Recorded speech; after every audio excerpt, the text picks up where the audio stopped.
The goals of Chapter 4 are: know that a solute plus solvent is equal to a solution. Know the difference between a conducting solution, those solutions that are electrolytic, versus non-conducting solutions. Those are known as non-electrolytic solutions.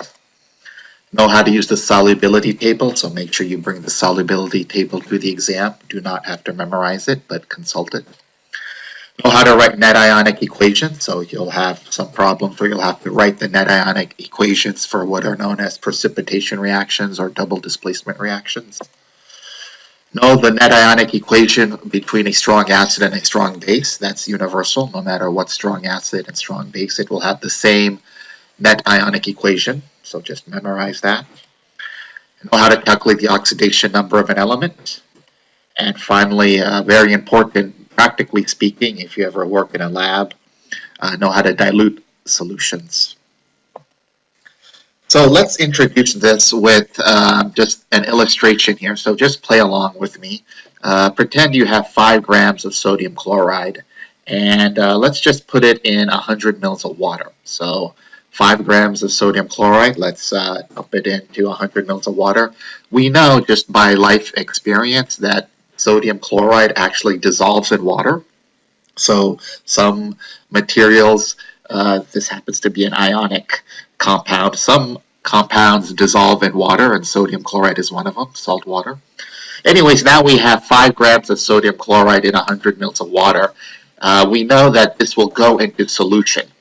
So 5 grams of sodium chloride in 100 mils of water. It goes into solution. It completely dissolves. But this is not just any type of special solution. This is what we'll call an aqueous solution because the solvent is water. So when in water, and this is true for aqueous solutions, water actually dissociates ionic compounds. So sodium chloride consists of what? Consists of sodium ion and chloride ion. This is sodium chloride as solid. The minute you put it in water, we have what's called hydration. And water, just by the nature of its structure, will actually solvate. This is called solvation or hydration.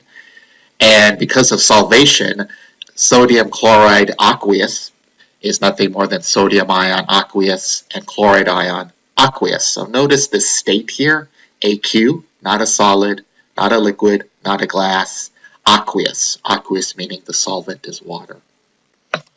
So now we have a very important point to mention here. Solute, which is the dissolving thing that's being dissolved, or the dissolving particle, sodium chloride, usually it's in the smaller amount, the solute, going into dissolving agent or the dissolving medium. In this case, it's water. So solute plus solvent gives you a solution. Because the solvent is water, we call this an aqueous solution. Now, in organic chemistry or other chemistries, water will not be the solvent. So it's just a solution. But if water is in the solvent, we have what's called an aqueous solution. And most of the time in general chemistry, you will be dealing with the solvent being water. So sodium chloride in water is an aqueous solution that consists of sodium ions and chloride ions. So let me repeat. Sodium chloride, an ionic compound in solution of water, consists of sodium ions and chloride ions.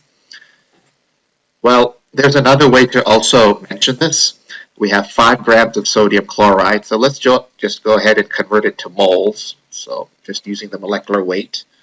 We have 0.0862 moles of sodium chloride. It's in 100 mils of water. I'll just convert that milliliters to liters, and we have a concentration, keyword here, concentration of sodium chloride in water of 0.862 m. Big M, which is moles per liter, also known as molarity. So now we have a solution. We can label our bottle 0.862 molar, big M is molar, M of sodium chloride. So this and this are the same thing. Instead of writing and labeling our bottle this, we will label our bottle this. And if you go to any, finally, because it's an ionic compound, it's an aqueous solution, solvent being water, we have hydration. So sodium chloride actually conducts. It's an electrolytic solution because if you ever drank Gatorade or Powerade, you'll know that electrolytes are just ions and they conduct. So sodium ion and chloride ion are known as electrolytes in water. So we have what's called a conducting solution or electrolytic solution. So a lot of important points are going to be introduced in this chapter. Now here we have sodium chloride in water. Let's do the exact same thing. Instead of having sodium chloride, have glucose. So glucose in 100 mils of water. And we have now 5 grams of glucose in 100 mils of water. Well, solute plus solvent, we still have our aqueous solution because our solvent is water. And glucose does go into water. We can look at the solubility table or just know from life experience, sugar water. And so we have an aqueous solution just as the previous slide with sodium chloride. The only difference is sodium chloride is an ionic solution. Glucose is not an ionic solution. Glucose is a covalent solution. So while we'll still do the same calculation to determine the concentration, 5 grams of glucose, C6H12O6, let's convert it to moles. In this case, we have this many moles of glucose in 100 mils of water. Let's just go ahead and convert those to liters. And we have a bottle whose concentration is 0.278 molar of glucose. So in labs, you'll find a bottle whose solution has this label of concentration as opposed to this. But this and this are equivalent. Now, glucose is a covalent molecule. It is a non-electrolytic solution. It is a non-conductor. Okay, so not a conductor, a non-electrolytic non-conductor. That should say non-conductor. Well, glucose it's all covalent bonds if you look at the structure of glucose. And there's nothing that could be hydrated. The water molecule just hydrates the glucose molecule, but you see there's no ions here. There's no ions. There's nothing electrolytic. There's nothing conductive. So this is a non-conductor. There's nothing conductive. So we call this just simply an aqueous solution. The electrolytic solution has electrolytes and ions. They're charged particles. So they can actually travel across a wire. So it's a source of electrons. Remember, ions, positive ions give an electron. Negative ions take the electron. So because the ions are formed from hydration, the ions can travel and conduct a wire, and they could light a light bulb. So strongly electrolytic compounds, sodium chloride, potassium chloride, anything ionic, calcium chloride, they'll light up a light bulb. Glucose water, ethanol in water, sucrose in water, anything that is covalent in nature, nonmetal plus nonmetal, it will not conduct because it's covalent. So basically there's no ions there. So a classic example here of a non-electrolyte non-conductor is sugar water.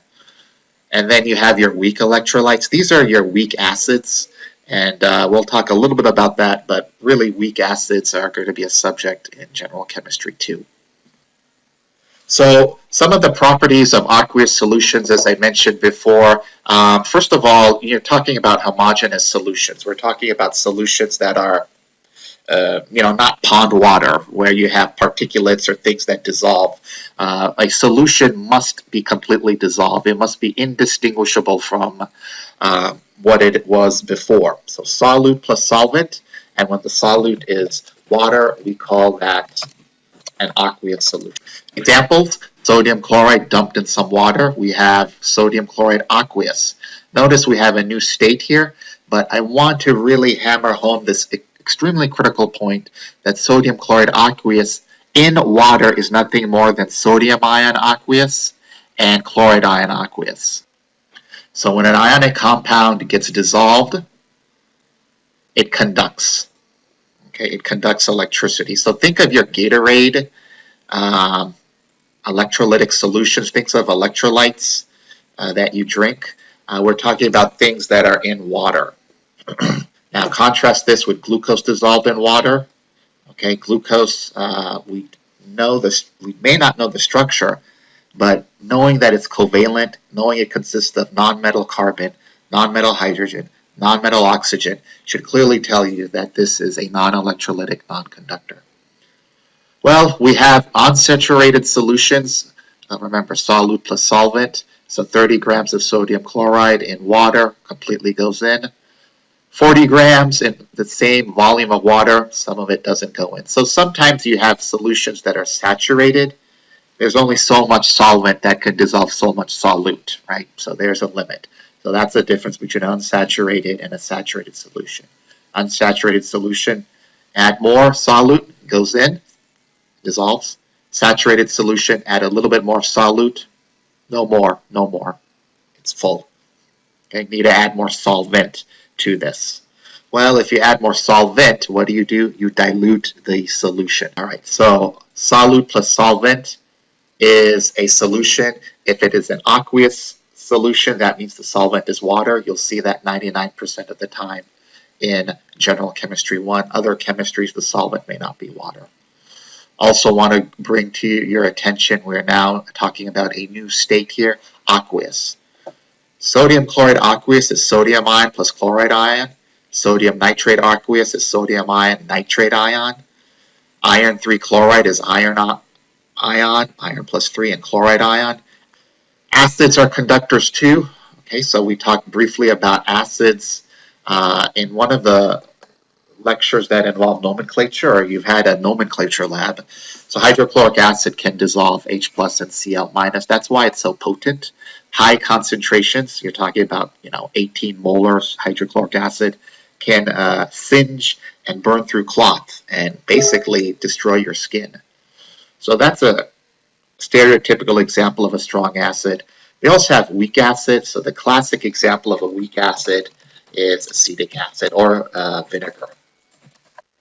So whether you have 2 molar acetic acid solution or 10 molar acetic acid solution, it's a weak source of ions, it's a weak source of ionization, so it's going to be a weak conductor. Just a note here, notice the 2 arrows. Things that are weak, the arrow does not go in one direction. Okay? The arrows go back and forth because the reaction does not go into completion. So you notice this does not completely ionize. Contrast this back and forth arrow. This is an equilibrium reaction. Contrast this back and forth arrow of a weak acid with the back and forth arrow of a strong acid, such as hydrochloric acid. Yeah, it just goes 100% to the ions. So here's a nice table that distinguishes between electrolytic versus non-electrolytic solutions. So strong electrolytes, think of your ionic compounds. Weak electrolytes, mostly your weak acids. So we didn't talk about acids so much in this class, and in Chem 2 we'll talk more about acids, but for now your weak acids are going to be your weak electrolyte. Your non-electrolytes, think covalent compounds. Okay, non-electrolytes, covalent compounds will not conduct, will not light the light bulb. All right, we're going to talk about 3 different types of reactions in this chapter. A precipitation reaction, also known as double displacement. Neutralization reactions, so all you have to do is memorize the Net Ionic Equation for a neutralization reaction. And redox reactions. Redox reactions are reactions that involve the giving and taking of electrons. So the first one is a precipitation reaction. So you may have also heard double displacement reactions. So let's do an example. Before I go into the example, I want to also tell you that use your solubility table. Use your solubility table in the exam to tell you what will be the products and what will be the states. Right? So our first example would be barium chloride. Okay, want to bring your attention here. Aqueous barium chloride with aqueous sodium sulfate. So what does aqueous really mean? Okay, so we kind of talked a little bit about that at the very beginning of this lecture. Aqueous really means that in water is the solvent. It also means that because it's ionic, not covalent, because it is ionic, it actually dissolves or dissolution into its component ions. So barium chloride aqueous is nothing more than barium ion, aqueous, plus chloride ion, aqueous, plus sodium ion, aqueous, plus sulfate ion, aqueous. All right, so what's the reaction now going to be? Well, the barium ion can react, pluses go with minuses. The barium ion can react with the chloride ion, but all you do is just get the reactant. All right. Well, the barium ion can also react with the sulfate ion to give you barium sulfate. And likewise, the chloride ion can react with the sodium ion to give you sodium chloride. Well, what will be the products? So one product will be barium sulfate. The other product will be NaCl. Right? Now, the question you have to ask yourself is, what will NaCl be and what will barium sulfate be? Well, NaCl you already know will dissolve in water. So how do you know NaCl will dissolve in water? So make sure you carry this to your exam. This is the solubility table. Okay, so let's look carefully at this. Solubility rules of common ionic compounds in water at 25 degrees, so at room temperature. So it turns out if you increase the temperature, you increase the solubility for some cases. Other cases, if you increase the temperature, you actually decrease solubility and enhance precipitation. But anyways, temperature plays a role. We're not going to worry about that.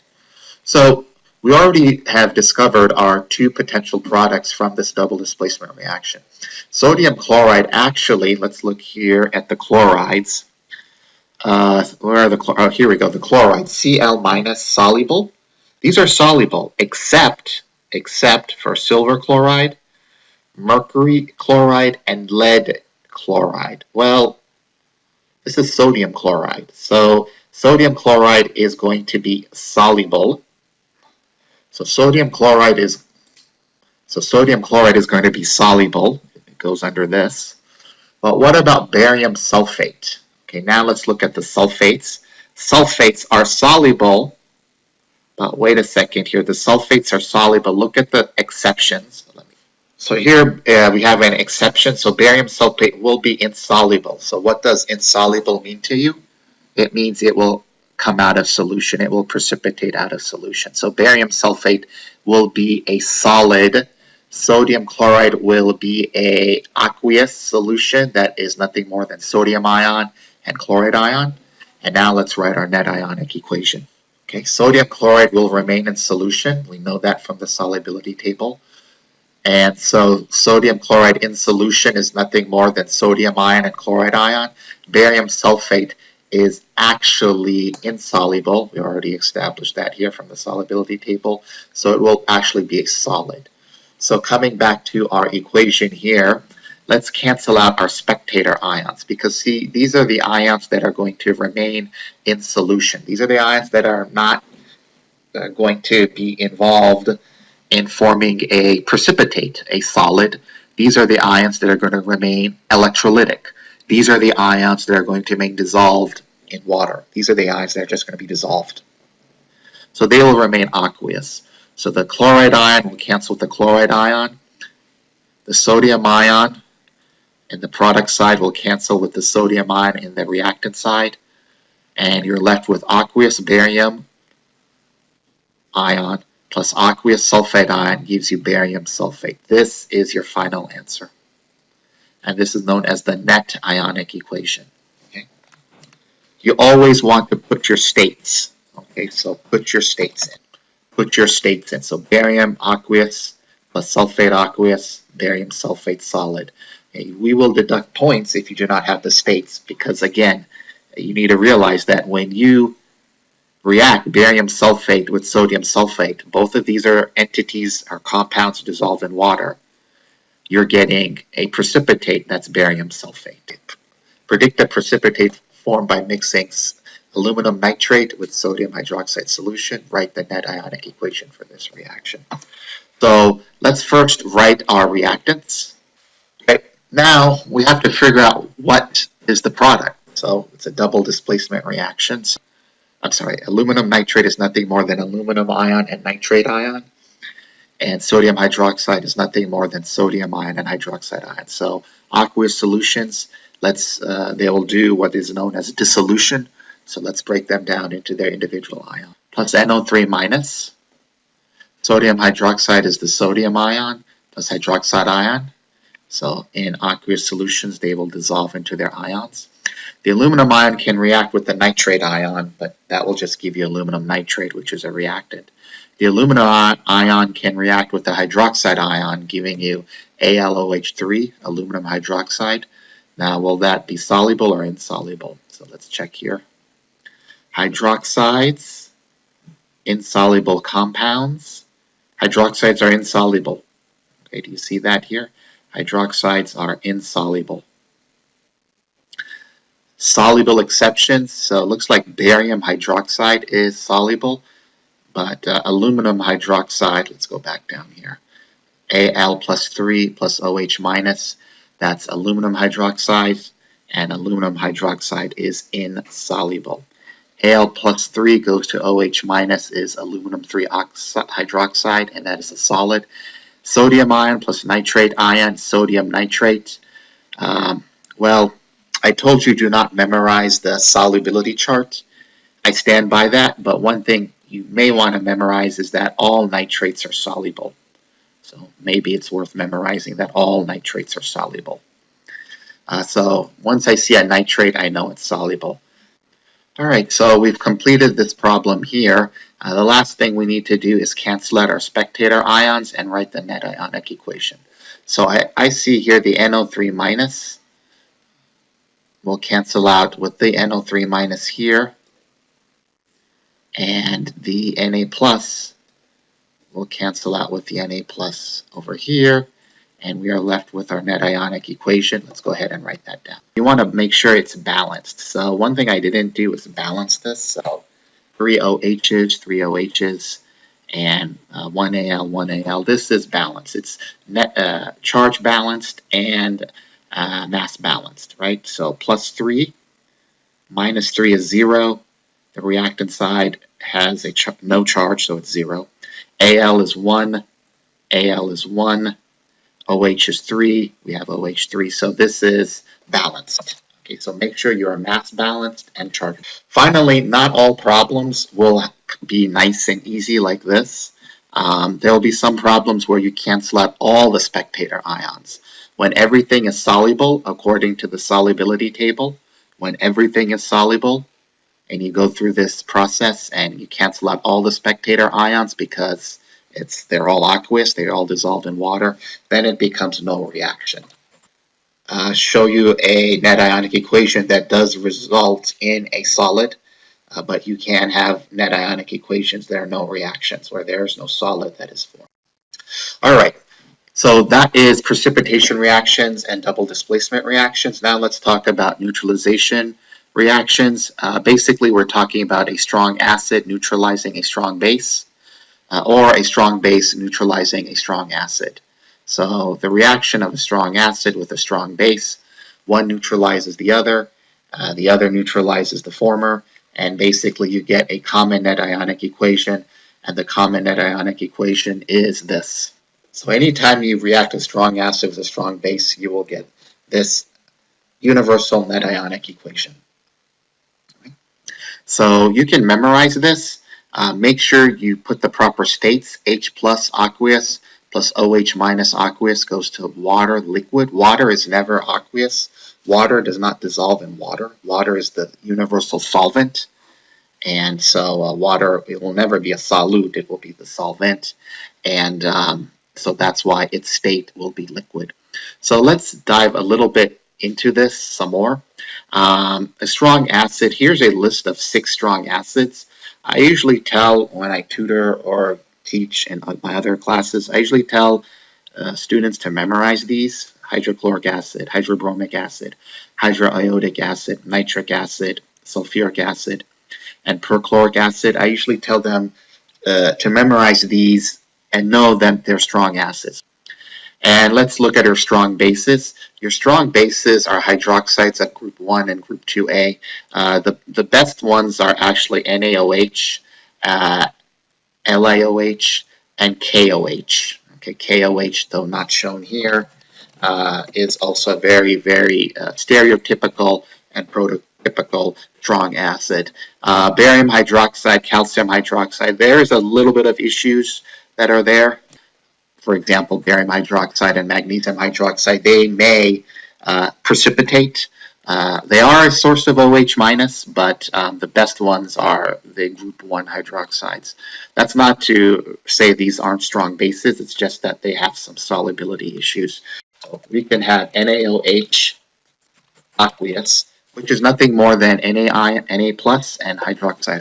So here's a strong acid and a strong base, and I ask you to do the exact same thing. Instead of doing the examples of HBr and NaOH, do HCl and KOH, or do HNO3 and LiOH. So, or do sulfuric acid and barium hydroxide. Any one of the strong acids with any one of the strong bases will all yield the same net ionic equation. They will all yield the same net ionic equation. So let's just prove this just for one example. Let's mix the strong base NaOH with the strong acid hydrobromic acid and see what we get. Well, we know that hydrobromic acid, strong acid, is nothing more than H plus and Br minus. We know that sodium hydroxide aqueous is nothing more than sodium ion and hydroxide ion. All right, so here are the reactions. HBr is nothing more than the dissolution of its ions. Sodium hydroxide is nothing more than the dissolution into its component ions. Strong acid with strong base, a neutralization reaction. This H plus will react with this OH minus, giving you H2O. This sodium ion will react with this bromide ion, giving you sodium bromide. Let's quickly check the bromides in our solubility table. Halides Cl minus, Br minus, and I minus are soluble.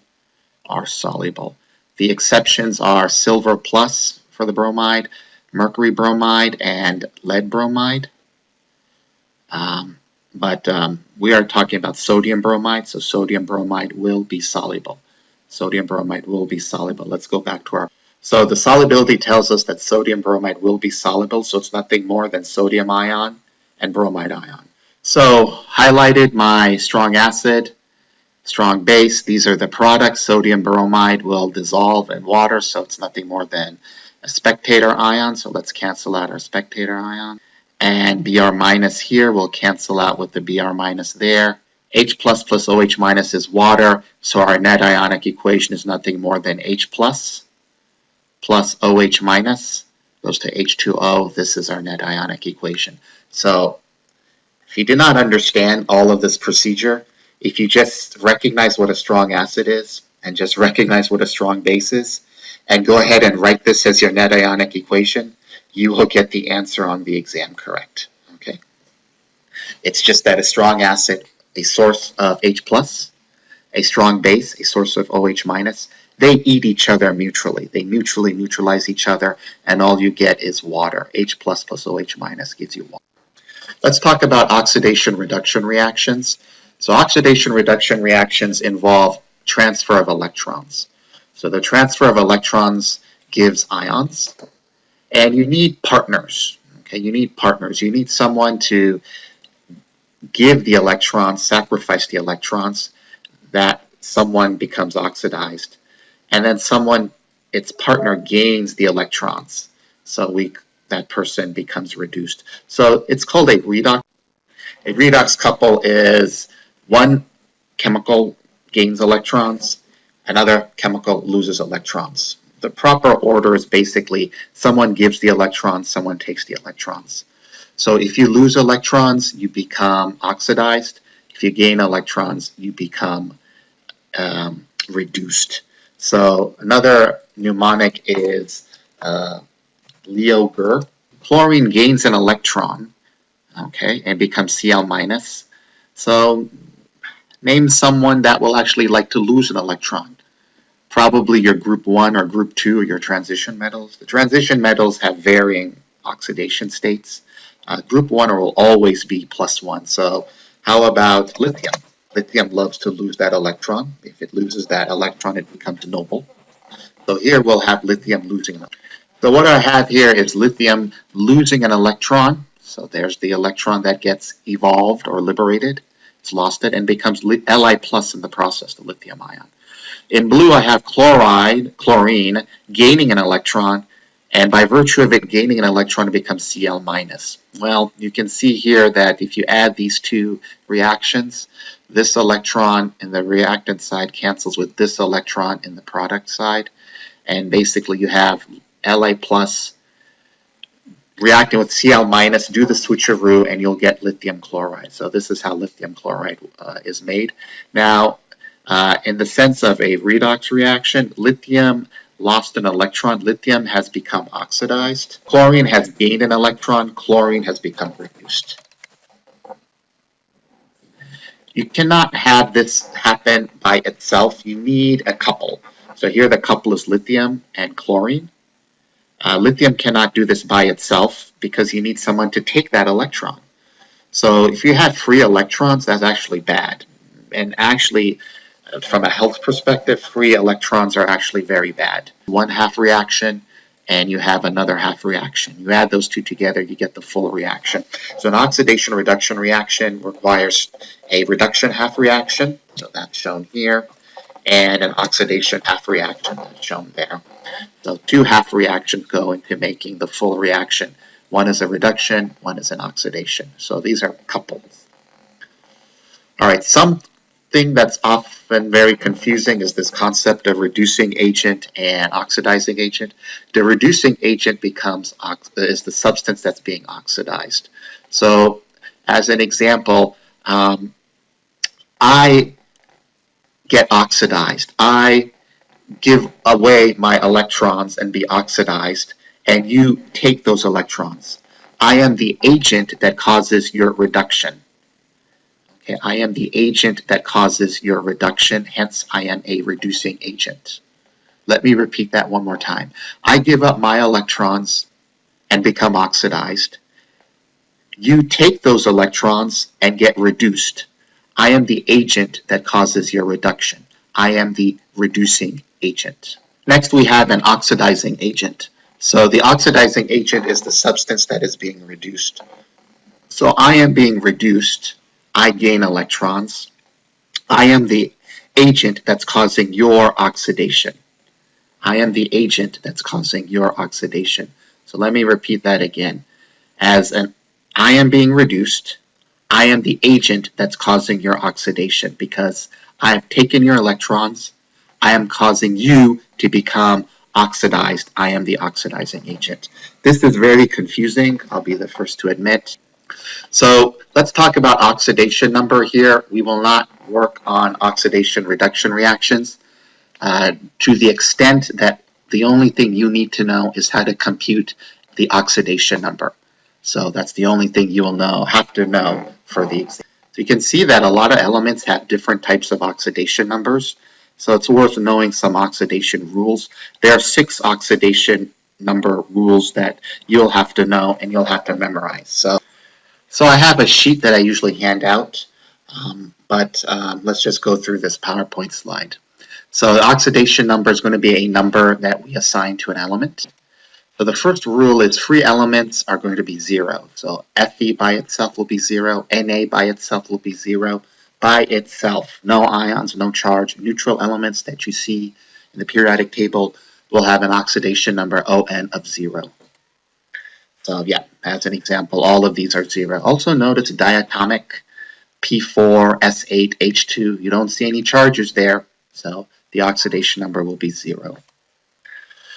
Monatomic ions, the oxidation number is equal to the charge on the ion, so the +1 ions will have an oxidation number of +1. The +3 ions will have an oxidation number of +3. So on an exam, what's the oxidation number of O-2? Usually oxygen will have an oxidation number of -2.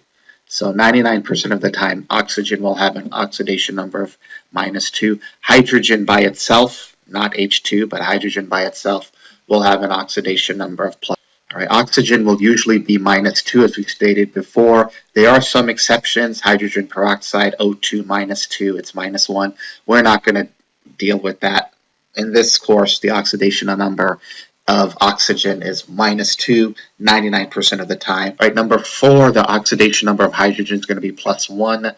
Sometimes when it's bound to metals, it becomes -1. Like before, 99% of the time it will be +1. Group 1A metals are +1, 2A metals are +2. Fluorine will always be -1. So fluorine is a halogen, will always be -1. Chlorine will not always be -1. Bromine will not always be -1. The fluorine is the only halogen whose oxidation number will be -1. And this will be the most important rule. The sum of the oxidation numbers is equal to the charge of the molecular ion. Let's go over some of these oxidation number problems. So what's the oxidation number of CS2O? So we have two elements. We have to figure out the oxidation number of CS and O. So it's going to be 2CS plus O will have to equal to 0. And we know O is going to 99% of the time be -2. So that means 2CS is going to equal to +2. They take that -2 to the other side. And we have an oxidation number of CS equal to +. So O is going to be -2. That's just one of the things that you have to memorize. 99% of the time, the oxidation number from O is going to be -2. Calcium iodide. So Ca plus 2I has to equal to 0. Well, calcium is a +2 group 2 element, so it will have a oxidation number +2. Plus 2I has to equal to 0. So 2 plus 2I is equal to 0. And let's move this 2 to the other side. 2I is equal to -2. I will have an oxidation number of -1. So I'm going to move this 2 to the other side of the equation. So I becomes -1 as an oxidation number. And calcium, because it's a group 2 element, has an oxidation number of +2. That's something we just have to memorize because calcium is in group 2 of the periodic table. All right, how about this one? Sb, okay, plus 6F has to equal to -1, okay, -1. Remember that last rule, okay, the sum of all the elements has to equal the charge of the overall molecule. So Sb plus 6, F it will always have an oxidation number of -1. Okay, F will always have an oxidation number of -1. So this is going to be Sb minus 6 is going to equal to -1. And solving for that, Sb will have an oxidation number of +5. And F will always have an oxidation number of -1. That's just something you have to memorize. All right, how about Fe3O4? So here we have 3Fe plus 4O is going to equal to 0 because there's no charge here. So the whole sum of the oxidation number must equal to the total charge, and the total charge is 0. So 3Fe, we know that oxygen will 99% of the time be -2. So 3Fe, this will be -8. It's going to equal to 0.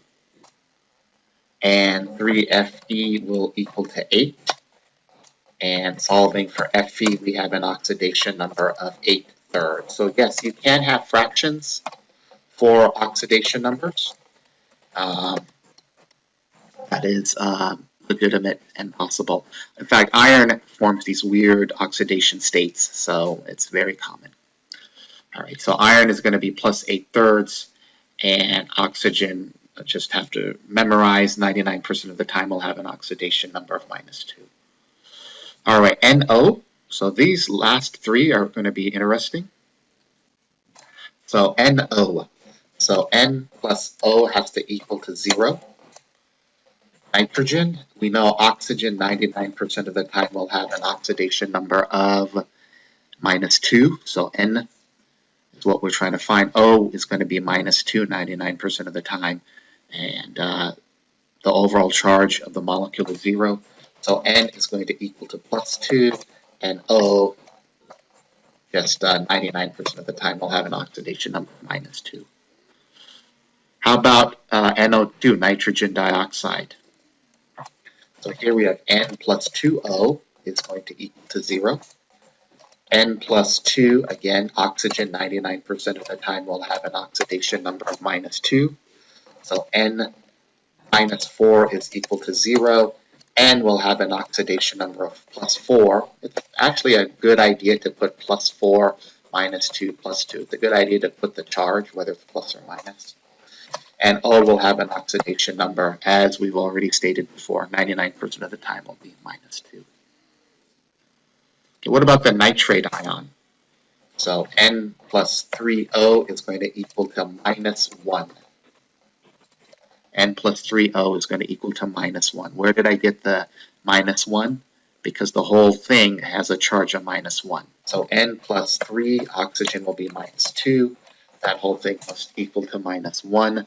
So N minus 6, 3 times minus 2 is 6, has to equal to minus 1. Here we're getting N having an oxidation state of plus 5, and O for this course will always have an oxidation number of minus 2. So look here, NO, nitrogen, has an oxidation number of plus 2. And NO2, nitrogen, has an oxidation number of plus 4. And in nitrate ion, the anion nitrate, nitrogen has an oxidation number of plus 5. So yeah, nitrogen can form a wide array of oxidation numbers. It's a very unique element in that regard. Let's do one more, final one, and then we will move on to the next section, the final section of this. So let's do Cr2O7 minus 2. So we're going to do dichromate, Cr2O7, the dichromate ion.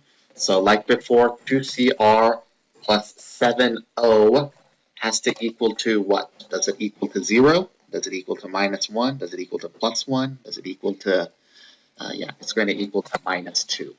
Right? So 2Cr7, oxygen will always be minus 2, and that's going to be minus 2, the sum. So 2Cr minus 14 is equal to minus 2. So doing that math, I'm going to move the minus 14 to the other side and get 14 minus 2 is 12. 12 divided by 2 is 6. So Cr here has an oxidation number of plus 6. Yeah, those transition metals can get some very high oxidation numbers. So chromium and the dichromate ion has an oxidation number of plus 6. All right, the final and most important part of this section has to do with solutions and the concentrations of solutions. So the way we measure concentration, at least for Chem 1, is molarity. All right, moles of solute per liter of solution. Please memorize this, moles of solute per liters of solution. Okay, this is not mole, this is not molecule, this is molarity. And big M means moles of solute per liter of solution. Again, solute plus solvent is equal to solution. The abbreviation is M. The way we pronounce it is 0.25 molar. So here we have a 0.25 molar solution of calcium sulfate, copper 2 sulfate. The 0.25 molar solution of copper 2 sulfate is nothing more than 0.25 moles per liter. Moles of copper 2 sulfate per liter of solution. All right. So this is pronounced 0.25 molar copper 2 sulfate. Okay. It's not moles, it's 0.25 molar, 0.25 molarity. All right. So it's a concentration. All right. Some things can be very concentrated. Okay. Hydrosulfuric acid, hydrochloric acid. Some of the most nastiest acids that we buy are in this concentration range. What do? We dilute them. Okay, we dilute it to water. So if you take 18.8 molar and dilute it by 10, you actually get 1.88 molar, and that sulfuric acid isn't so bad after all. Okay, but 18.8 molar is very, very bad. Okay, in terms of hazards and whatnot.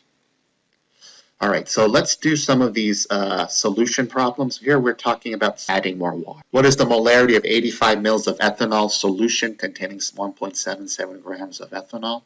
So let's go ahead and do this problem here. 1.77 grams of ethanol, let's convert it to moles.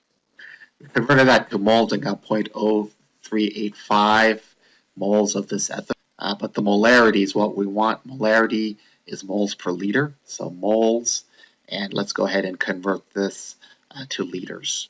So this solution of ethanol, 1.77 grams of ethanol in 85 mils of water. is an ethanol solution whose concentration in the bottle should be 0.452 molar, 0.452 molar or 0.452 molarity. What volume in milliliters of a 0.315 big M molar, moles per liter, NaOH solution contains 6.22 grams of sodium hydroxide? So let's go ahead and start with what we're given, 6.22 grams of sodium hydroxide. We know 0.315 molar is nothing more than 0.315 moles per liter of sodium hydroxide solution, sodium hydroxide in water. Okay, I converted the 6.22 grams to moles. It's asking me for a volume. How am I going to get volume? Well, we know 0.315 big M is 0.315 moles per liter. So this will be my next conversion factor.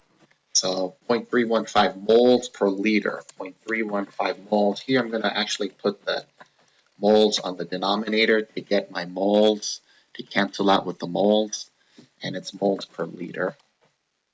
So by taking the 0.315 moles per liter and doing it like this, I'm able to cancel out my units. I'm able to cancel out the moles of NaOH with the moles of NaOH here, and we already know that the grams of NaOH cancels with the grams of NaOH here. So the volume is in milliliters, so 1 liter is 1,000 milliliters. They want us to answer in milliliters, so I'll give it to them in milliliters, and doing that on my calculator, 6.22 times 1,000 divided by parentheses 40.01 times 0.315 close parentheses, and it will give you my answer in milliliters. The liters here cancels out with the liters here. I'm getting about 493.5 milliliters. That's my answer. So what does this mean? Okay, let's take a look here. So if I have a bottle of NaOH and the label is 0.315 molar, if I take 493.5 milliliters out of that bottle, it's the same thing as saying I took out 6.22 grams. Finally, we can take a solution and dilute it. So let's go back up here. 0.315 molar sodium hydroxide. What happens if I add water to this bottle? A bottle who has a label of 0.315 molar sodium hydroxide. If I pour some water into it, my concentration will not be 0.315. Okay, it's no longer 0.315. Well, my next question is, will my concentration be higher or lower than 0.315? You add water, your concentration will be lower, you're diluting it. So that's what dilution is. So dilution of solution revolves around this equation. M1V1 equals M2V2. Usually the term here on the right-hand side is the solution that's being diluted, and so that's my new solution.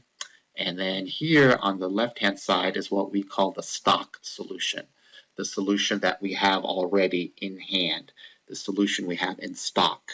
That's called the stock solution. We're going to dilute it to our new solution. Obviously, it's going to be less concentrated. How would you make a 500 ml of 0.25 molar solution of magnesium chloride if you have a solution that is 1 molar magnesium chloride? All right, well, let's look at this very carefully here. So I have 1 molar magnesium chloride, 1 mole per liter.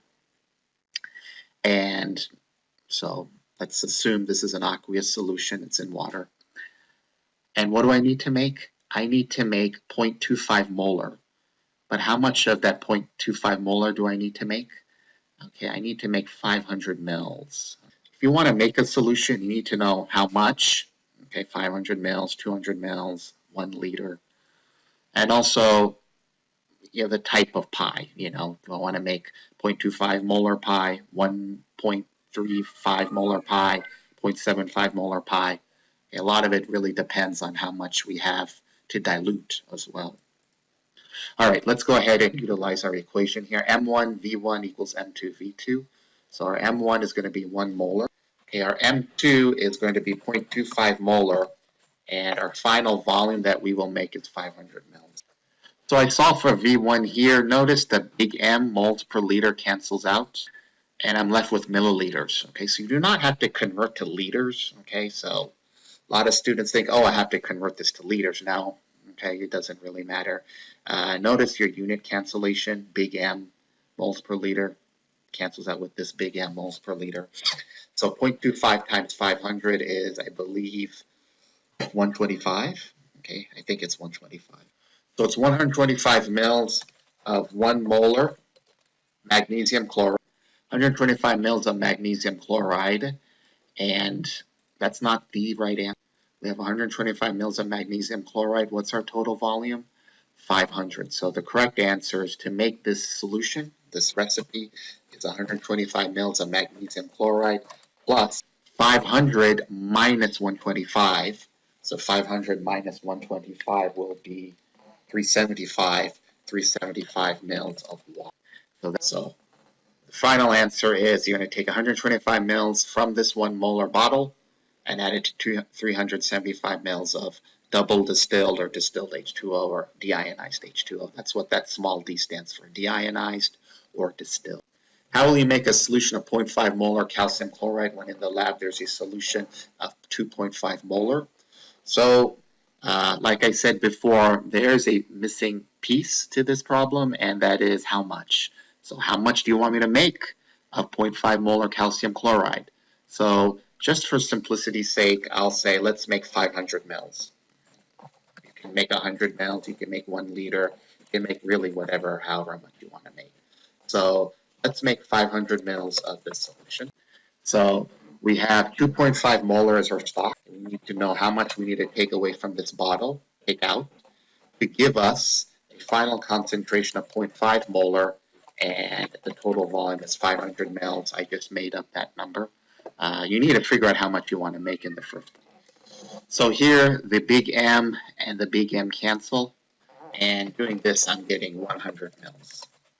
So you're going to take 100 mils from the 2.5 molar solution and add it to 400 mils of water, because remember, we need to make 500 mils. So 100 mils from the stock plus 400 mils of water to give us the necessary 500 mils total volume. Finally, how would you prepare a 2 times 10 to the 3 milliliter or 2,000 milliliter of a 0.86 molar sodium hydroxide solution, starting with 5.07 molar stock solution? So we have a M1V1 equals M2V2. So we have 5.07 molar stock. How much do we take out of that bottle to get us something that is a new concentration of 0.866 molar, and the final volume is 2,000 milliliters. Notice your M's and M's cancel. So doing that math, I'm getting 346.1 milliliters. So we need 2,000 milliliters is our total volume, and the total volume is going to be that. The concentration is going to be that. So we're going to take 341.6 from the 5.07 stock, and then we're going to replace the rest with water.